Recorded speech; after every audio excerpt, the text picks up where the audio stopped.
And so we were just talking about a little bit about banning cell phones in schools and a little bit more on the ban on teen social media use with the concerns that come there. So are there other bills that any of you have concerns or questions on? SB 105. SB 105. Let's see that one. Traffic photo radar.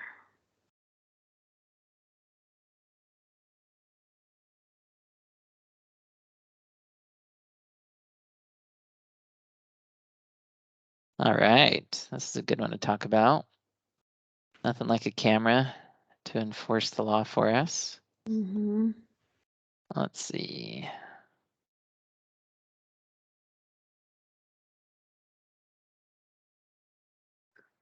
Sorry, trying to make this work.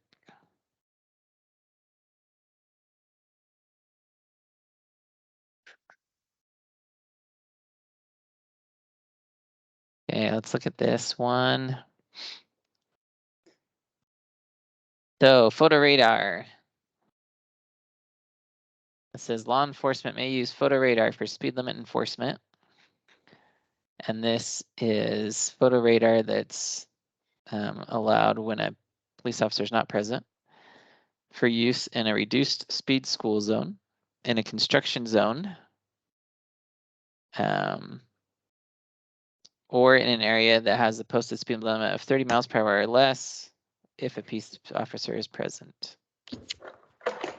Or when there's a sign posted on the highway providing notice that camera may be used.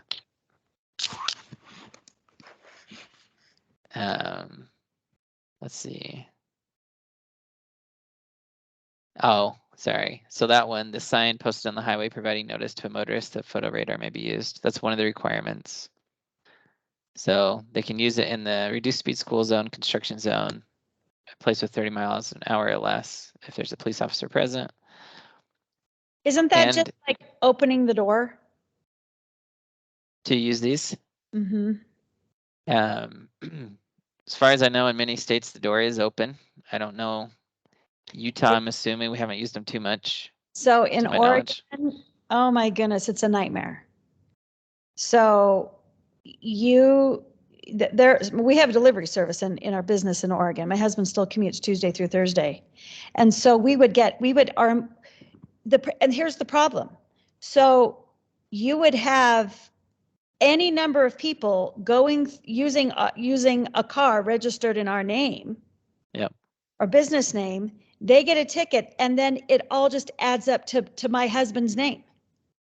Yep. And you try to correct it, good luck. You try to say out me. And apparently my husband said that they've been sued enough that they're starting to take them back out. I've seen them cause accidents. The red light ones, I've seen accidents because people freak out. They see the light and then they just slam on their brakes. Yeah, I've watched it we had it. I lived in Naples, Florida. Naples, Florida had red light cameras. Mm-hmm. And yeah, it made people terrified to go through a yellow light because those cameras would just snap away. And $200, and you try to refute it, good luck. Yep, because the camera took it. Mm-hmm. Yeah, so this one, even if the picture's blurry, you have to prove that that's not you. And so my husband ended up with all of these tickets from employees or different people that we had doing deliveries in this one area. It would go downhill. We always had a doctor that we would deliver to. And if they'd forget that there was a red light or that there was a speed trap, what's a speed trap? As you're going downhill, you're supposed to stay 30 miles an hour. And so anyway, we got a whole bunch of those from different employees. Yeah. No, it is. And so, yeah, the reason that they do that they assess it to the vehicle is that there are issues under the Constitution because they have to prove that it was you driving if it's going to be assessed against you. But here, what Utah's doing, or at least this proposal is doing, Okay. is it's saying that it's not a reportable violation and points may not be assessed against a person. But so what this means is your car can rack up as many violations, and you'd have to keep paying it as the registered owner. But in theory, you can go charge it to whoever was driving it. But it's not going to accumulate points on your record. It's not going to go on your insurance. In theory, insurance will probably figure out about it somehow. And then they're also saying they want privacy for the occupants. And so it can't capture the front of a vehicle or the face or faces of vehicle's occupants. And it can only take a picture of the rear. But the idea, I think, and I'm not saying this is necessarily good, but I think the idea is that if there is a camera, people will follow the speed limit through these kind of dangerous places, these more dangerous places. When they have things like the school zone, construction, because we're having so many issues with people speeding through these areas, and they're trying to figure out what to do about it. And apparently we don't have the budget to always have police to have a strong enough police presence through all these things. And so the state's trying to figure out how to do that. And so this proposal is saying, let's use a photo radar system. We're not going to give you points for it's not going to be a criminal thing. It's not going to go on your record. But when you get a bill, it's going to hurt enough that hopefully you stop speeding, or the people you're giving your car to stop speeding because you go collect the money back from them. And it's not red light yet. But to your point, does it open the door? Sure. If we're using them, if they're implemented, do we start using them more and more? I mean, are we going to turn into China? I mean, I know they're just adding more and more surveillance where you jaywalk, you whatever it is, I mean. Yeah, there's plenty of things that go on. I just especially with where all the technology's headed, somehow we have to keep our privacy. Oh yeah, and it's on the privacy side. The I certainly agree that privacy is important, but if you talk to the courts about privacy, they say you're out in public driving a car, you don't have much privacy in your car. Windows are see-through by law generally, but you can see into it. Your vehicle's out there, it's public. And so with vehicles, the courts they've had some limited respect for privacy in a vehicle, but not a whole lot. Interesting. Because it is one of those things about, if you're out in public, you're out in public, someone else can snap your picture. Someone can say, hey, this is a horrible driver. They can snap a picture of my license plate, post it on Facebook. And I have no expectation of privacy in that because I was out in public. But that's one thing. But to have the government watching and just start watching everything everybody's doing all the time. Well, so again, it's to remember that the government consistently has been allowed to watch anything public. The government's never been banned from watching public things. Because and that's why the courts have looked at it to say, what is private, what is public? Do you have a right of privacy in your vehicle? And they've gone, there's so much going on. Anyone can post videos, pictures, all these different things. So you don't have an expectation of privacy there. So yes, it is different if an individual posts something, but because the individual can do it, the individual can't come into my house and snap pictures unless I give them consent, essentially. But they can snap pictures of me outside if I'm out walking, if I'm out doing whatever. Now they can't sell those for money, but they can certainly post them, share them, do other things like that. And so that's kind of part of the struggle with these cameras, is that we have a situation where our vehicles are tied so much to us, we're doing so much in them, the government gains a lot of information if they're watching, but they have the license plate readers. And we looked at the Amber Alert bill, HB 266, I think, that authorizes them to use the license plate readers to track cars when there's an Amber Alert issued. And so, yes, we have more and more technology coming into place. Yes, we start to feel that cramping down. All in the name of safety Often, and security. often, or saving a budget on police officers. I don't know, just living in an area where they had them everywhere, I hated it. That was one of the things, I guess for me, I'm like, I was so happy. We just moved here a year and a half ago. I was so thrilled to be free from feeling not like you're being watched everywhere. Yeah. And every time they had speed traps and on just roads, cameras, and at all the intersections. And I hated it. Yep. Now driving in Florida, it was very, very interesting. Again, just it feels different for sure as an individual when you feel like, ooh, anything's gonna get caught, or snapped. Like they're those just waiting for pictures. you to make a mistake. Yep.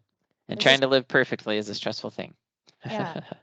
So, my husband just told me that they've had so many lawsuits in Oregon that they're starting to remove them. What are the chances? Let's see, what is the status? How is it doing? We can look at that. Looks like, just real quick while we look at the status, Phelan has something to say. Yeah, I was just curious. I feel like they tried to put him in Florida and they started to, but then they're were judicially struck down as being okay. Do you know why? Were you aware of why they did that? I don't know why, but generally they get struck down because they're having something go on a person's record, and the cameras usually can't prove who the actual person was driving. They can only prove who the car was. And so because the government can't meet its burden of proof, they start to amount to, if the state is assessing it against your driving record, or saying it's an infraction on your criminal record or something, they have to be able to prove it was you driving. And that's often difficult. So a number of places that put these cameras in to start out had to back off because the laws were assessing criminal type penalties. And that's why this Utah one is proposing that there's no criminal penalty, no record created of you. You just get fined. So it's kind of like a toll road, essentially. You can now pay to speed. Interesting. Okay, so that I just was curious I knew I was missing parts of it. So I appreciate your clarification on that. Yeah, but it is one, again, if you have strong opinions on it, reach out for sure. Reach out to people. It's sitting in the Senate Transportation, Public Utilities, Energy and Technology Committee. Okay. And it's been sitting there over a week. So. Okay. Yeah. Austin, this is Janet. Hey, Janet. Hello. Sorry I was late. I went to the wrong link and I was waiting. No worries. Anyway, I wanted to mention, the 15-minute city. Has everybody heard about this? And, Utah is well set up for it, apparently. I learned that things happened a while back that designated a pilot and everything for that. So I wonder, a lot of what we're seeing in terms of introductions of technology bills and so on, I wonder if it's, heading in that direction, because that's the kind of world we would be living in. So it's possible. I don't know too many details on the 15-minute city, but one thing, so there's two ways to look at the technology side. And I think this is a very difficult task for most people, to see both. Is that on one hand, we certainly have the ability of the government to do some pretty egregious things if it has access to all of our data and all this technology and things. And there's certainly books that have been written about that, different authors that write about what happens to governments without checks and balances and things. But on the flip side, the government officials, no matter how pure and they are in their desires for helping people or being good government officials or anything, when technology exists to stop a problem and the government doesn't use it, there's a serious outcry that comes. People get very angry at them. And people want to sue them for negligence because the technology exists to do something and we're not using it. We're just sitting by saying, oh, someone might use it wrong, so we won't touch it.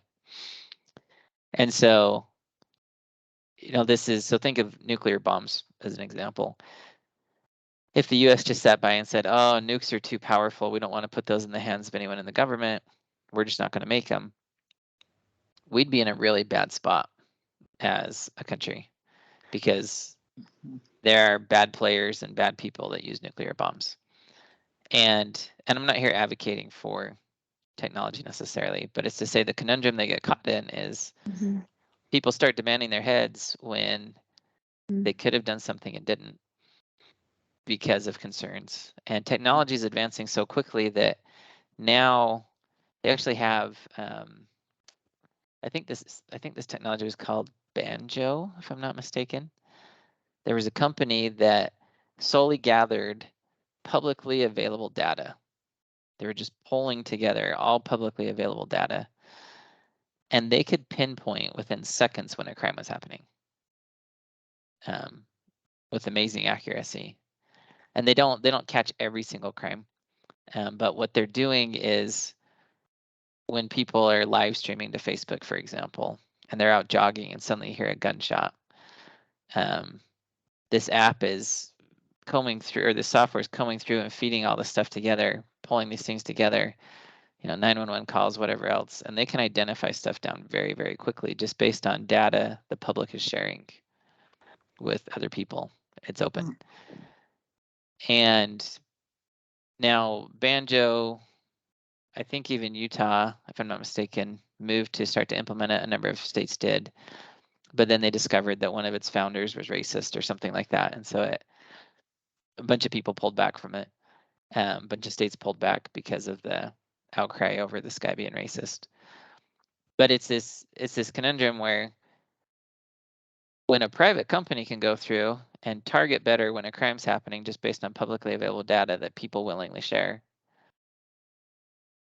you then have to ask yourself, so should the government be using that? Should it not?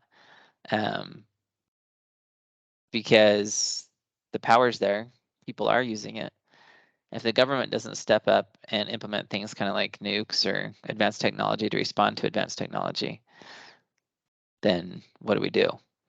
Because there's a lot of power and abuses that can come from private parties, corporations, others that also are seeking power. It's not like the only people that seek power are government officials. And there's a lot of abuses that can happen. And I think that one of the conversations we're not having as a society is how do we create proper checks and balances on things like nuclear bombs, on things like advanced technology that exists? Because if we just sit by and say the government can never use it, other people will. And I what do we think do at that point? what's hard is the timing on this because we're experiencing probably the most tyrannical government we've ever had, in the last 3 years. And so at least I'm thinking when I hear about things like this, how it is being used against people and how it can be used against people in a government that's gone rogue and there really aren't checks and balances. I mean, we're finding it difficult, right, to find those checks and balances now. They're not working. So for sure with COVID exposed to a lot of people, even to the legislature. The Utah legislature was quite appalled by things that the governor did. And they did meet and they actually pulled back a lot of those powers of the governor. So there was some checks and balances that took place during COVID where they said, whoa, we never intended for this thing to go this far. But we see now, this law passed back in 1954, I think, or 56, something like that, was being used during COVID. And I don't think people fully anticipated the scope it could be used at that time it was passed. But once the legislature saw it, they did pull back. They did put some more checks and balances in, really pulled back on a lot of the governor's powers here in the state. But it's interesting to me how short-lived some of our memories are, because even here in Utah, I think this was one of the bills we talked about. One of the water bills we talked about was when they're giving the governor the power to issue an emergency water order, and there's a couple slight little checks and balances in there, but very few. And so I'm not pretending like we should just go implement technology immediately or give additional power, kind of like, oh yep, China has nukes, so let's just hurry and give America nuke power. To me, the issue is that we're either an all no or an all yes to these things, when we need to really start discussions to say, how do we create checks and balances on technology? Because it's going to be used, the public's going to demand it, because it can do things, it can address things, it can save children that are kidnapped, it can do all kinds of things. And so how do we make it so it's used correctly for the right reasons and have checks and balances in place? And I just see very few people having that discussion. But that's a place, I think, where we can step up and start those discussions, is to say, hey, remember COVID? You didn't love it when the governor just told you not to go to church on Easter Sunday or different things. Let's put some checks and balances in place. Let's talk about these things. Sorry, go ahead. Oh, go ahead. I was just going to say, this will be the last thing I'll say about this topic, but it looks like we're at the WHO level. We're going to have less and less control, actually, over health-related things, which is why they're very handy to use politically. Yeah, well, that's certainly a possibility. It feels to me like with a lot of these bills, I mean, another one I'd love to go over along these same lines is SB 125, but it feels like we've kind of moved COVID. I mean, there's this argument, if COVID is over, Biden is saying May 11th it'll be over. Our Congress is trying to make it immediate, or at least the House is. But it feels like we've now moved into this global warming push. And I mean, if you look at the point, which is where there's two basically 15-minute cities that they're already in the works in Utah, where and this is just public information. It's starting this year, 2023. They're doing all the underground infrastructure, and it's going to be really condensed. They're hoping people will just have one car that they maybe use on the weekends. And the Envision Utah plan.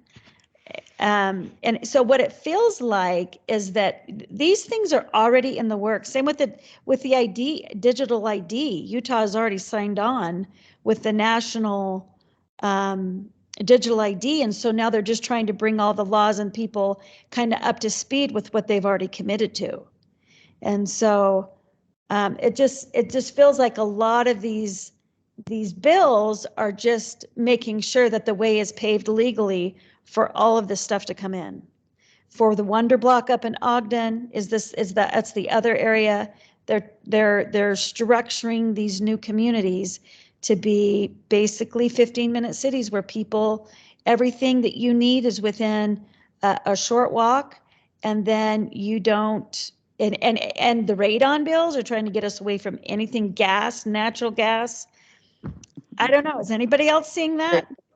Yeah. They give you one electric car per family, and literally you cannot go outside the boundaries. Now, maybe there's some exceptions, like once a month you can or something, but literally they have the power to keep you there. Yeah. Like 100 days a year, you can get a permit to go. So with again, this is it's a very important consideration when looking at laws, to say, where can law lead? every law can lead to somewhere. So every law that's passed is either opening a door or closing a door. And when you review law, you certainly want to say, what are the impacts? What then could they do, next year, the following year, the year after? Now, just because they could do something, you can look at plenty of bills in history, and they can show plenty of bills in history where the fears didn't materialize, they didn't turn into anything. People never went down that path, even though the door was open. But you can also see different bills. If you look back through kind of a progression, you can see how one thing led to another thing that led to another thing. And we have this tough balance to strike of choosing kind of, do we have the, the very, I don't know what the right word is, the very kind of the approach of saying, oh, we don't have any trust, for the government. It's all going to be bad if this door's opened. Some people say, I completely trust the government. It's all going to be good. My sense is it's somewhere in the middle. But if I go back to the founders, I believe the founders felt there were a lot of good intentioned people. But they knew that someone at some point would try to use it for bad if the door was open. And now, again, that doesn't mean that they're always able to. It doesn't mean it always gets through. But the founders were big into checks and balances. And things like 15-minute cities or new structuring to communities. And one of the ways that we did structure our communities was through zoning, we forced all of the businesses essentially to a central district, have high rises and offices, and then we have these big, huge freeways of people commuting into them. Now, if you just go from a pure perspective and say, was that the best plan? Was that a good plan to require commuting and have the businesses centered in one area? Or are there other alternatives where we could have communities where people are able to walk, they don't have to commute as much? There's more a mix of business and people and things like that. And again, this is taking all politics out of it. Maybe there is room for communities like that. Maybe people would love communities like that. Now, when we look at certain things, is there any way that they're going to turn New York City into a 15-minute city? Probably not. That's going to take way too much change. And the whole world, with how many people there are, could they put them all into these communities? Probably not, because they need, there's so much infrastructure in place, so much money behind that the skyscraper owners, all these other people, there's a lot of fights in there that make it so these things don't necessarily just get through perfectly. Now, there could be communities that start to spring up that experiment with different ways and models. And again, from just a sheer competitive perspective, I personally say, let's have tons of experiments of cities, see which ones work best, see which ones don't, start to adopt better plans, because I don't believe that zoning happened well. I don't believe that zoning was always controlled by great interest. I believe that there's a lot of issues that have arisen in zoning that create issues that aren't necessary for today. And if we start to have more of a competitive environment to look at those, that could be a good thing potentially. Again, this is if we are able to properly balance things and able to have checks and balances in place so that people don't get stuck in a city and can't escape it if they're there, or different pieces like that. But I think when we look at the law and we look at what's happening and we look at the world around us, we can't tell the world to not progress because we're afraid of where progression will lead. We'll lose that battle every time. We have to be willing to say, wow, there's some very amazing progression coming. What do we need to do? And we need to have those discussions to say what's happening. There's a lot of people in our world. What do we do with those people? What's the best way to handle people? Should Utah just continue to build city after city in the desert? If we're low on water, should the developers be allowed to continue developing however they want? Or should this be an area where the government takes a stand and starts to say, free markets abusing the water, using it all up. We do need to come in because there's issues. Now, again, I know that people have different views on the water side of things, but just saying even if you take away water and just say roads, for example, a developer, if they just have free reign, they come in and build a place and they can pack something huge in there and create a huge nightmare on the roads. Should there be laws that say they have to make sure that there's enough road access and enough, all these different things? You know, if they're going to put a huge new development out in Harriman and there's no freeway going out to Harriman, should they be required to say, hey, you need to chip in if you want to congest these roads up and increase congestion by a half hour? Now, again, I'm not necessarily promoting either side on that. I just think that we need to be wise as people to recognize we're really not having these discussions in a productive way. We're just saying no to this or yes to this. And that's what a lot of the political fight is. It's just a no or a yes, a no or a yes. And we have to say progression's happening. There's more people being born. Our population's still going up. So what does that mean? You know, But it and seems have those. like the conversation should be about how do we accommodate people? I mean, if we need more water, why aren't we building more reservoirs? Why aren't we drilling more massive wells? Why aren't we, it seems like there's only one solution that's ever offered, and that's a solution that controls the people. So again, to that point, and this is something I'm agreeing with, the discussion's not happening about what the best way is to do these things, what the best way is to balance these interests, create the different scenarios. But I think one reason it's not happening is because we often rely on our elected officials or our political representatives to have those discussions for us. But there's not a huge interest for them to venture into these waters because they toe the party lines. The parties have power, invested interests, and all kinds of things.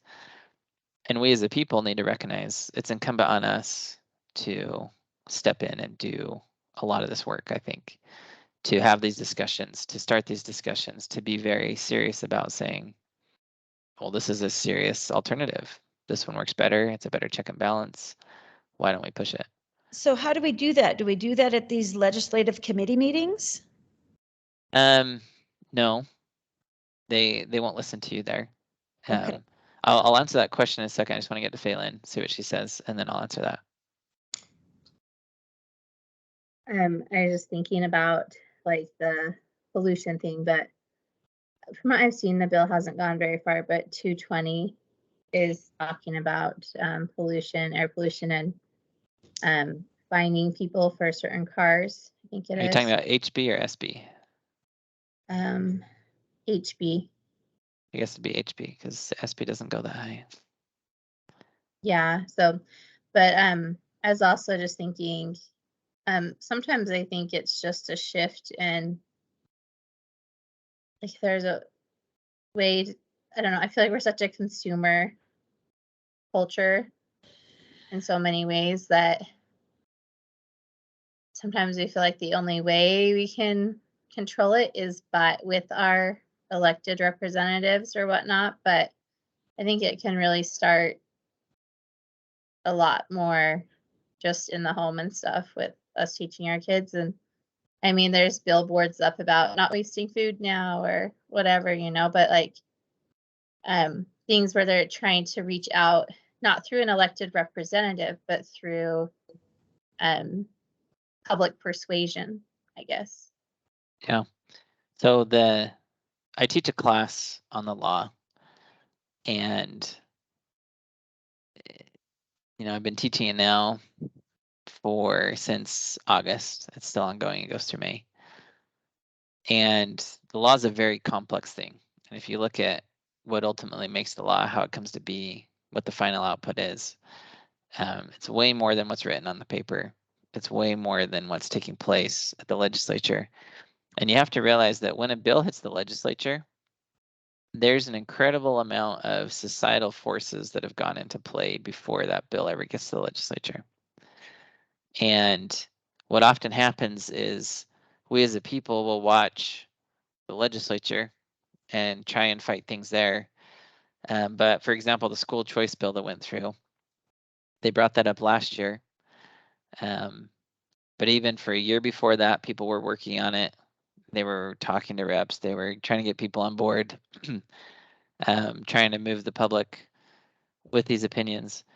And then it came, it didn't quite pass. And then they then spent another year working to get everybody on board with it and working to get concerns addressed and balanced and whatever between the elected officials.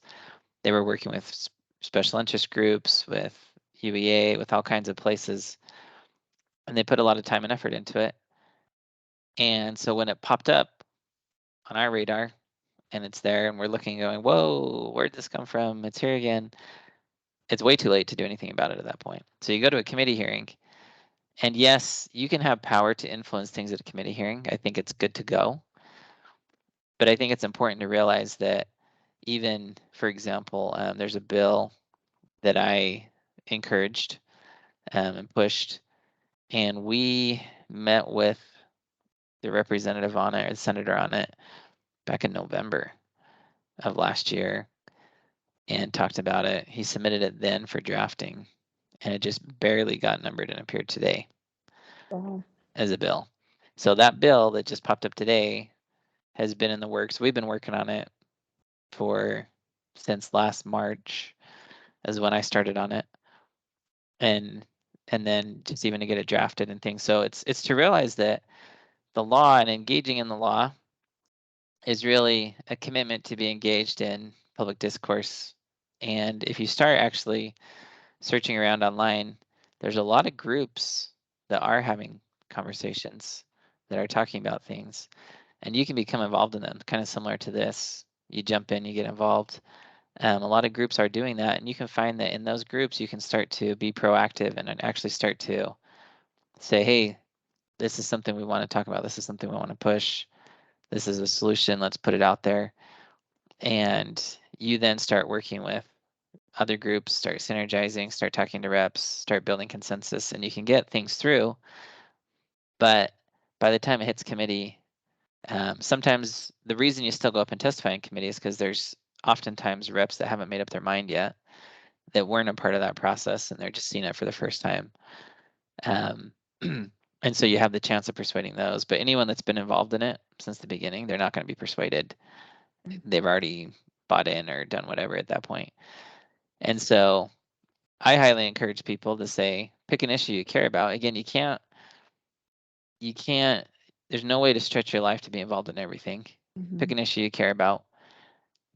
Just start searching around, finding some groups, Facebook groups, anything that talks about it. And you can then quickly start to, if you just jump in and get involved, there's a lot of ability to start to network with people that care about the same thing. The discussions start happening, collaboration starts happening, and it's amazing to see actually what can happen. And that's where the real power rests. It's always with the citizens. Law embraces what the voices in society put out. And now again, there are people that seek power and they try and do things and whatnot, but there's a crazy number of voices on the legislative reps that say there's technology, use it. Why are you letting kids, be stolen in an Amber Alert when you can track the vehicle crazy quickly? How dare you put out the license plate number? You have the cameras, Google's got the cameras to read them all. And you're just sitting there like, hey, public, please tell us if you see the license plate. And there's so much pressure from people on that the government's going, oh, yeah, how do we answer that? How do we just say, oh, guys, sorry, we don't use those. Yeah, maybe we'll ask Google to help us. But then that gives these companies a lot of power if they're the ones now controlling the technology in the government. I think, and again, it's just important to recognize where these conversations happen. So that's one where, again, when we look at this, I think a real interesting one to look at is HB 324, talking about balance. Let's see.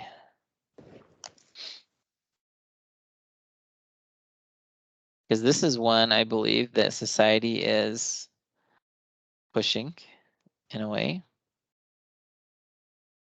And what this is called the Workplace Violence Protective Orders. And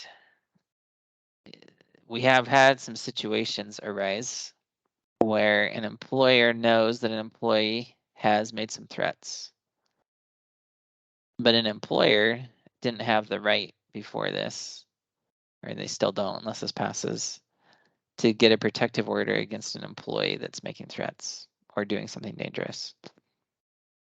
And so then these employees would show back up to work and they'd kill people there. And so we've had them be angry, come back to work and kill people, whether they were fired or demoted or just struggling with whatever.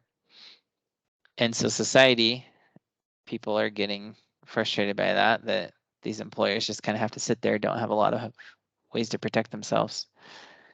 And so this rep is proposing that employers be allowed to get a protective order, which means a court order to an individual that they can't show up on property, workplace property, or else the police can arrest them and take them to jail.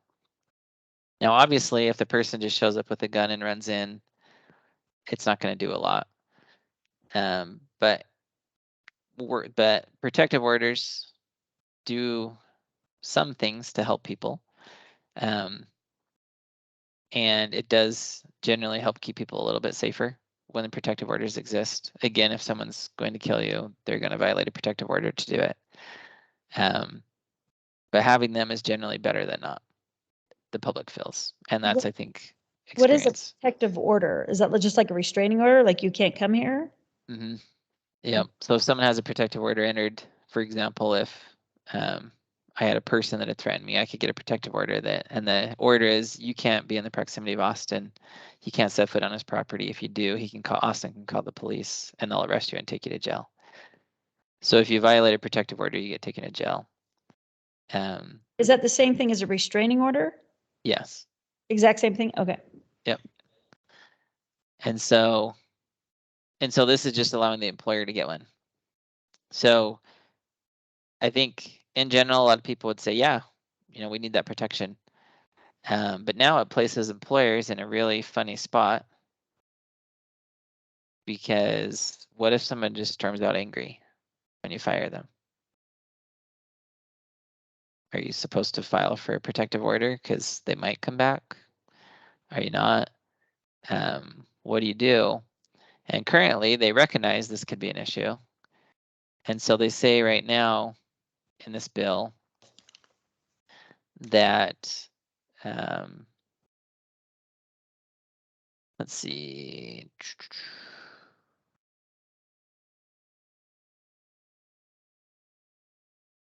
So they say that an employer can't be sued, can't be liable if the employer acts in good faith in seeking the order, or acts in good faith failing to seek a workplace violence protective order.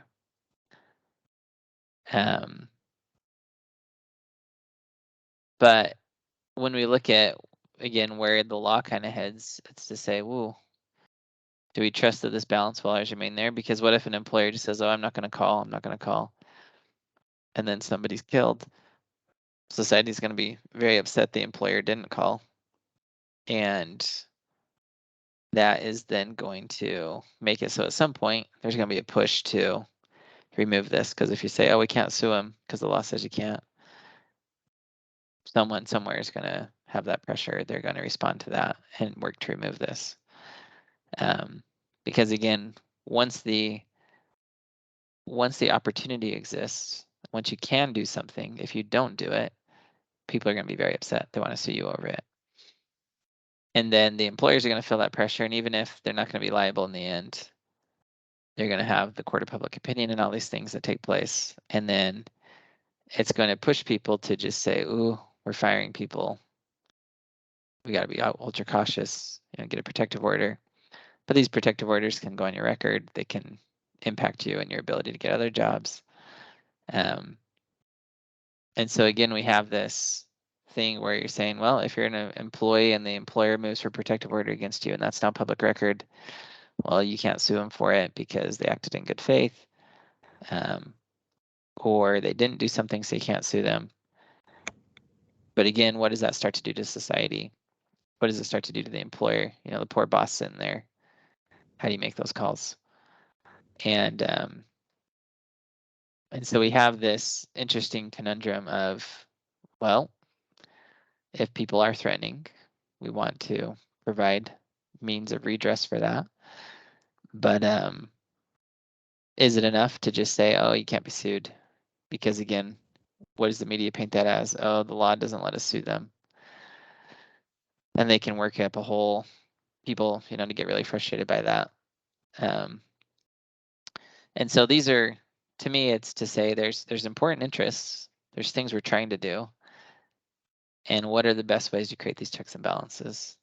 And I think that in general, something I would love to see in the law is if we propose a law, give us a year to talk about it, go through it, have different proposals and people to digest things. Here in Utah, it's tough because we have a part-time legislature, which I think is a good thing. In California, they're full-time legislature and their only job is to make laws. And that produces a very perverse incentive to make new laws. But when we only have the part-time legislature and the bill gets released and you've got 3 weeks to try and have all the discussions because you weren't privy to the other discussions people had before this, it makes it, I think, so a lot of these laws get passed and don't have great balancing in place to go through it. And so I think an interesting check and balance would be to slow down the legislative process. Maybe have a means to speed it up when there's serious emergencies. But in general, if it takes a year to put a law in place, I personally think society's better off if we have a chance to go through that, vet it out, have discussions on it.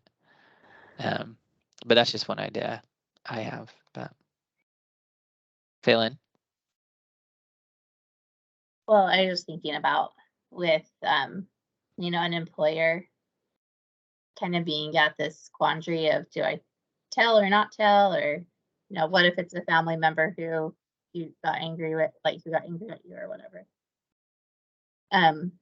But it just reminded me of the parents who, there's a kid who killed some kids, I think in Wisconsin or Michigan or I don't know, somewhere in that area. But the principal brought the parents in, but they just couldn't get off work, and he ended up hurting some kids and stuff. And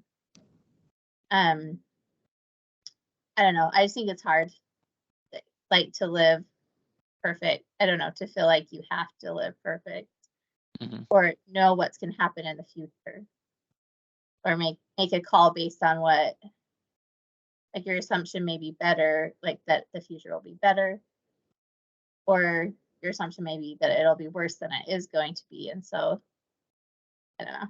I just think that's hard for people to make a call on. Yeah, and I think that was something that was discussed earlier too, about feeling like you have to live perfect if these cameras are watching everything you do.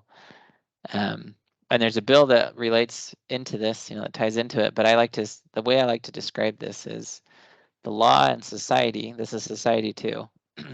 We're starting to demand that we criminalize people who failed to prophesy correctly. And hindsight's always 20/20. We look back, oh, you should have seen that. Oh, you should have taken the kid home. Oh, you should have done X, Y, or Z. But we don't want to be a religious, controlled government here, but we want people to be able to prophesy and be criminally liable if they don't prophesy correctly. And I think that's a very important thing to understand, that when we look at laws and liability, are we blaming someone for failure to prophesy correctly? Or are we actually saying you're responsible for your actions that you did wrong, things that you actually did wrong that you could control? Janet? Looks like you had something to say. And you're on mute right now, Janet, if you're talking. Yes, sorry. I don't No have a worries. comment.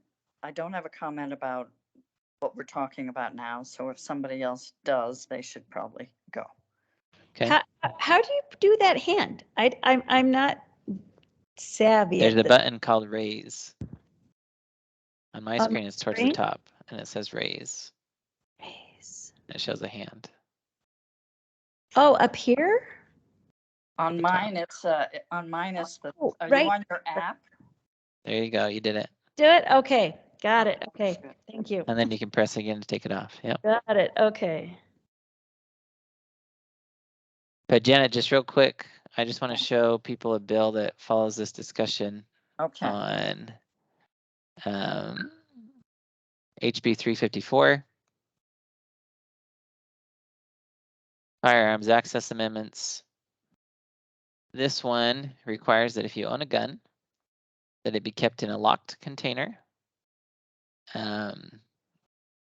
or it be disabled with a locking device.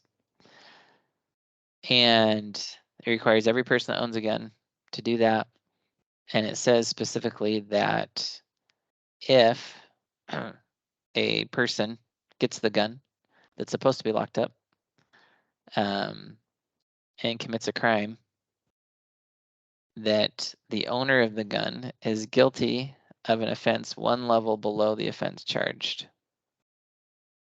So if the person murders someone, you would be guilty for, if it's first-degree murder, you could be charged with second-degree murder because someone stole your gun that you didn't lock up.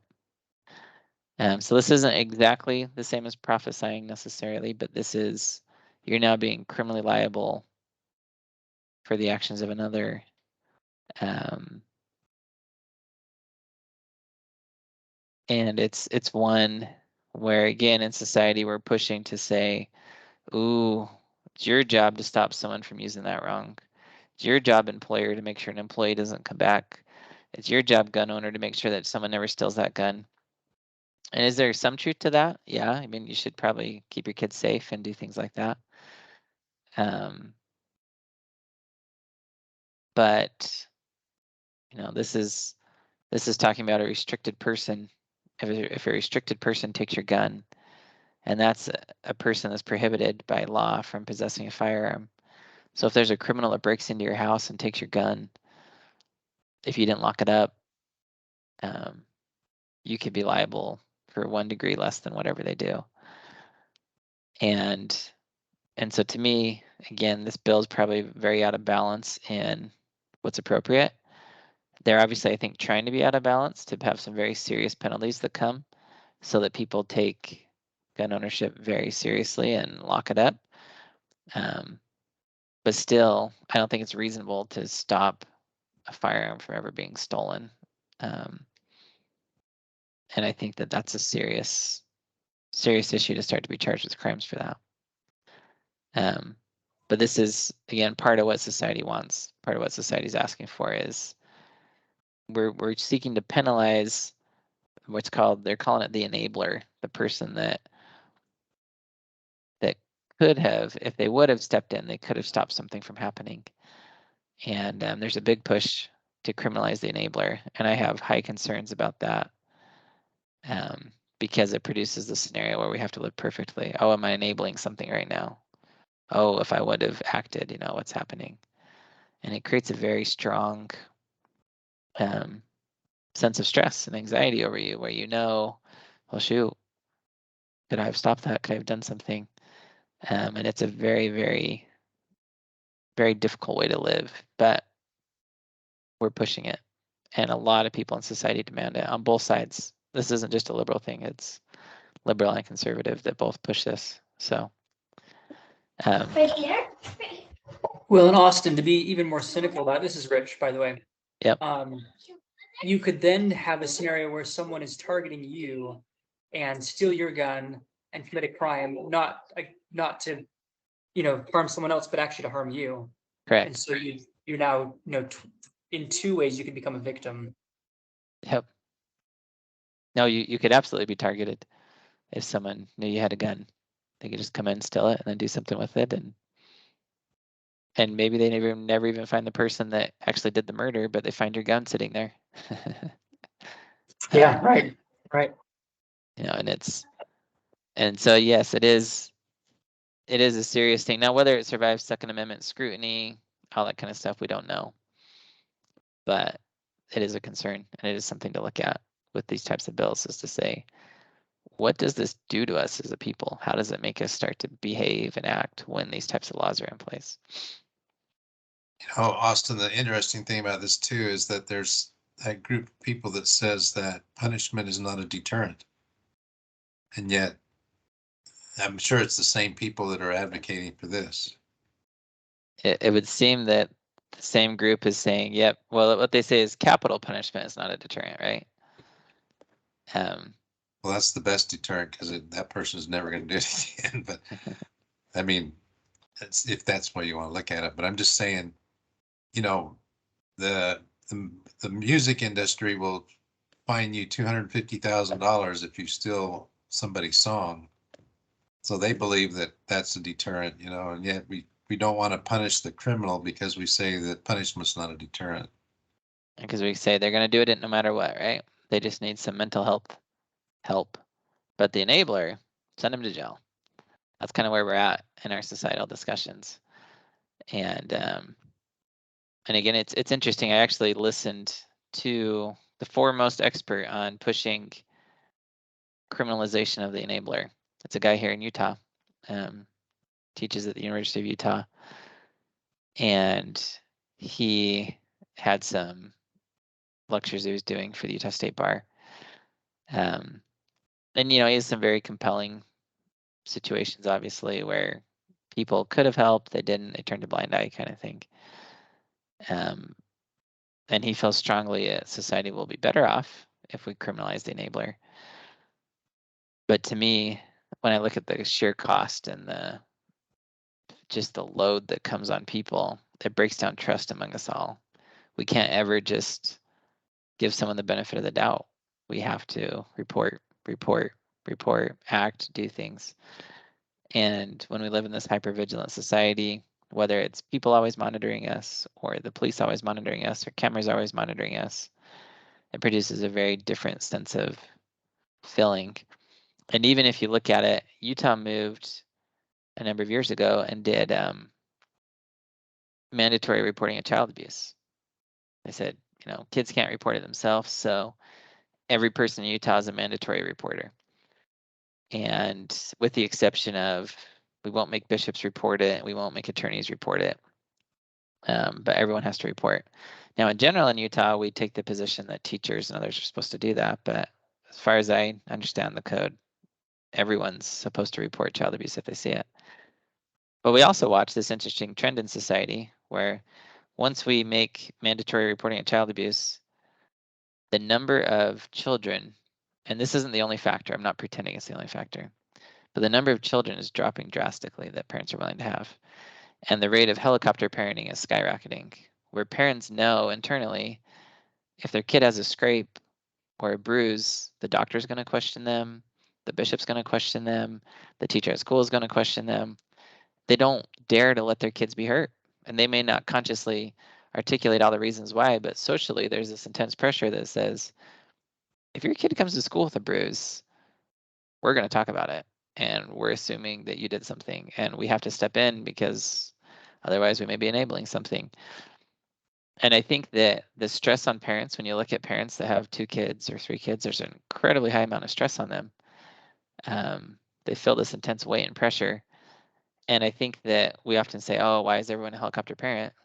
Well, let's start talking about some of what we're doing in society. We're criminalizing enablers. And that makes it so people report, people do things. You don't trust your neighbors as much. Your neighbors don't trust you. And as all that starts to break down, people internalize it. The pressure builds. And I think it has a direct impact on the family, on parents, when we do things like this. And it's something, again, that I think we need to openly talk about and discuss, to say, is this what we really want? Is this where we want to go with these things? So yeah, really good discussion here.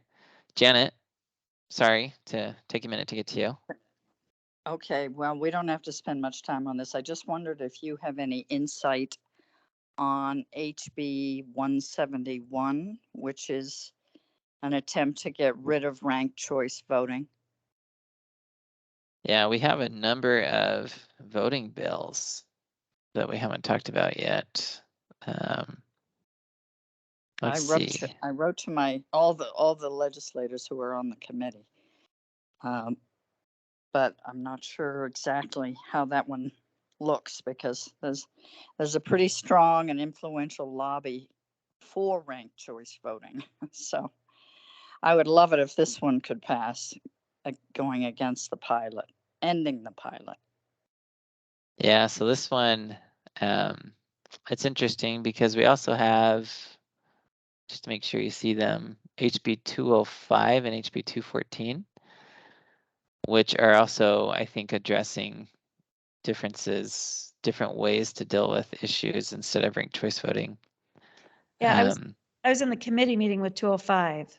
Okay. It's a different form. It looks like ranked choice voting, but it's not. And it passed. We'll see if it, gets off the floor, but I mean, they're just introducing more. I think it's just going to get confusing. They need to get rid of a pilot if they're going to introduce another system. Yeah, and we have HB 214, which has a different method too. And I'll admit, I haven't gone through and looked at every method and said, ooh, what's exactly happening? I haven't run the calculations. I haven't done these things to say what exactly is happening on each one. Yeah. But it is to be aware of that we have these three at play, at least three. There could be others in here. The big Understanding what's happening, watching the voting stuff to say, let's actually run it through. Is this a good scenario? Is it a bad scenario? Because there's a lot of influences right now that are playing with how elections are determined.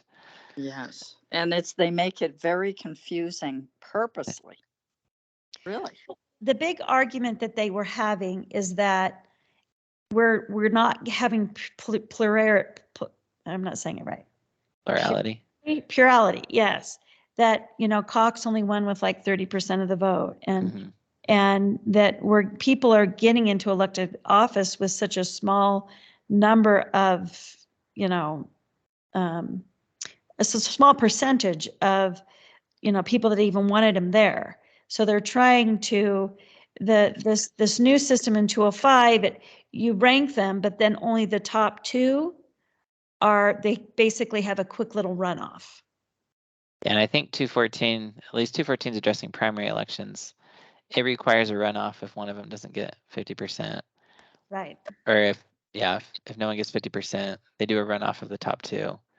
Now, how you determine the top two, there might be some ways to, mess with that or game that. I don't know exactly. Again, we'd have to look at details. But, and it's a serious question. Should we allow people to be voted in that get 30, 40% of the vote?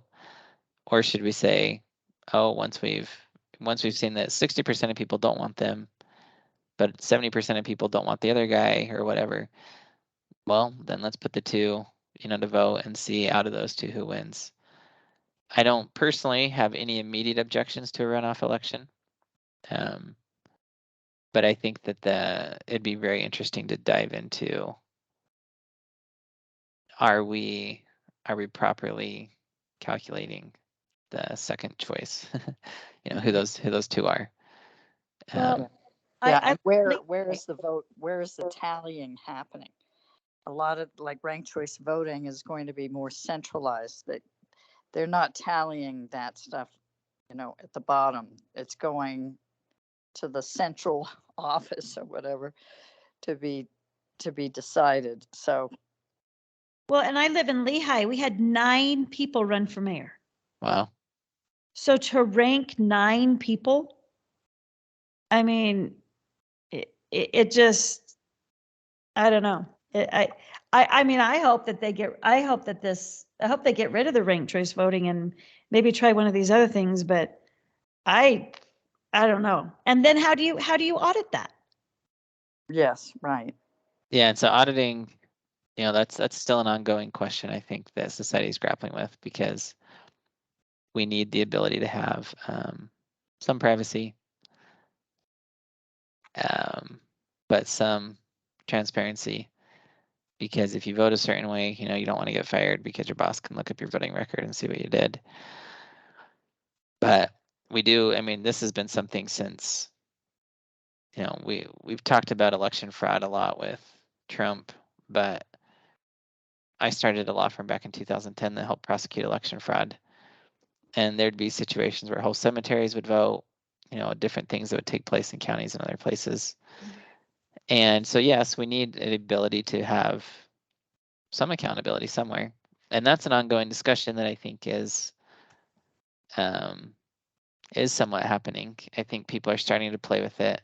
But with that one, we have to remember we have some potential conflicts of interest. We're working with people who were elected and put in with the existing system.